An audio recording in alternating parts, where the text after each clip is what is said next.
What's up guys, welcome back to another video here at White Glove Auto. Today we're going to be putting some window tint on this 1988 Porsche 928 S4. This thing is kind of a quirky little vehicle and there's no cutouts for the window tint, so we actually have to do some hand cuts. With these hand cuts, it's going to require a little finesse and a little extra patience. And you know, so there's some weird shrinking going on with this back quarter window as well. So we're just gonna go ahead and throw it over to Blade and he's gonna take over for you guys. What's up, I'm Blade. We are gonna tint this old Porsche right here. We gotta hand cut every single window. There's some crazy shrinking on these back windows, but we'll get it knocked out. Just the fact that it's a real old car, it's gonna be, I mean, dusty and dirty no matter what. So there's gonna be that coming from everywhere. And then also the seals on these older cars are a lot different than the newer seals.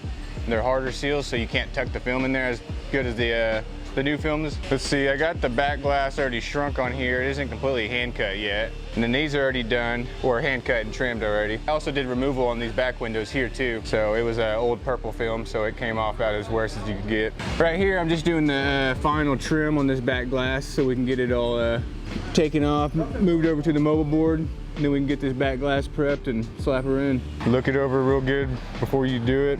Make sure you only cut once. Don't waste too much film. This is just our 80% XR blue, so it's borderline clear. It doesn't add too much of a hue to your actual windows or anything, but it adds the heat rejection and it'll protect your dash and all the above. Right here, this is just some alcohol. I'm just gonna clean off this heat shrink on the outside, so once I get in there and start prepping it, I'll be able to see exactly what I'm cleaning.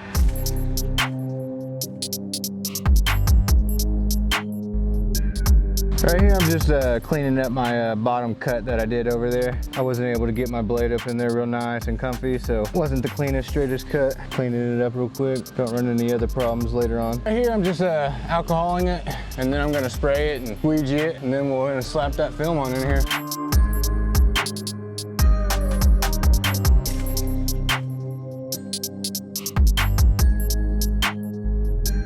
I'm really just focusing on my back roll here. I'm focusing on not letting it touch any major dirty parts. Like all these seals are gonna be dirty. I mean, the panels are gonna be dirty on, it's an 88, so I'm trying to slap her in here without touching anything best I can. Getting everything laid down now here, just getting it all tacked down. So I'll do the same exact pattern as I did when I was heat shrinking it, which is basically a H, put a straight line down the middle here, and usually I'll go down the sides a little bit too. And then all of this, just work it straight down. Get it wrapped around this mirror first, because if you get anything else wrapped around first and then this isn't centered, you're gonna have problems there, and then it's just gonna be a constant hassle from there if you do that. Make sure there's nothing crazy there, and then all of this will go straight to the corners.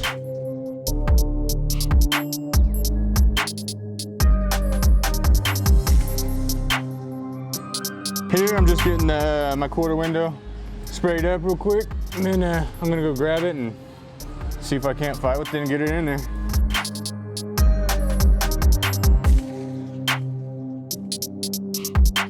Yeah, this one's all good. I'm just cleaning up all these, all the water on these panels. I don't want it to streak up or nothing. And then I'm gonna alcohol this window and we'll move on to the other side.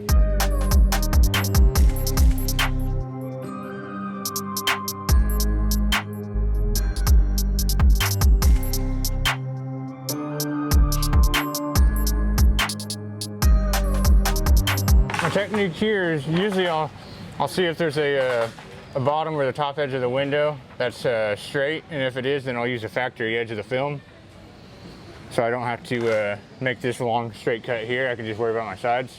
So you always got your bottom edge here that's obviously consistent, you know, and then you have your back edge back here usually where your film sits in there, and then the window slides on that rail the whole way through.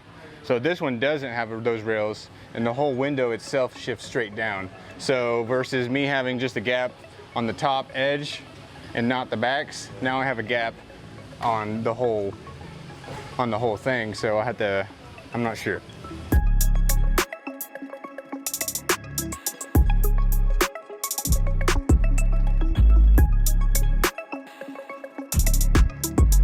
I was just getting it shrunk to the curvature of the window. I'm gonna see if maybe if I have to shrink the top half of it too. But yeah, if I didn't shrink that, then when I went to go install it, after I got everything squeegeed down, there would be big old fingers sticking up on the whole bottom of the window right there. And with me now removing the seal, those fingers would just constantly pull dirt from those seals, so it would make everything look really bad.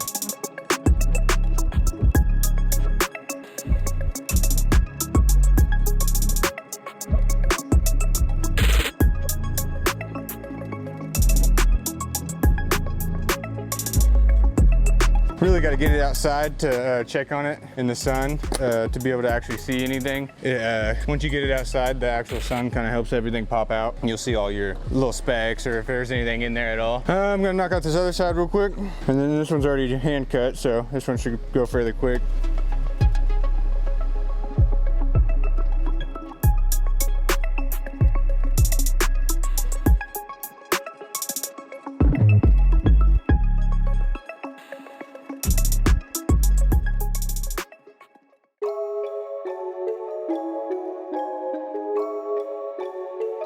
All right, guys, so we got this thing all finished up. We're just taking it outside so that we can look over the corners of the tin, just do our edge check and everything like that to make sure there's no contamination, make sure there's no lifting or anything like that.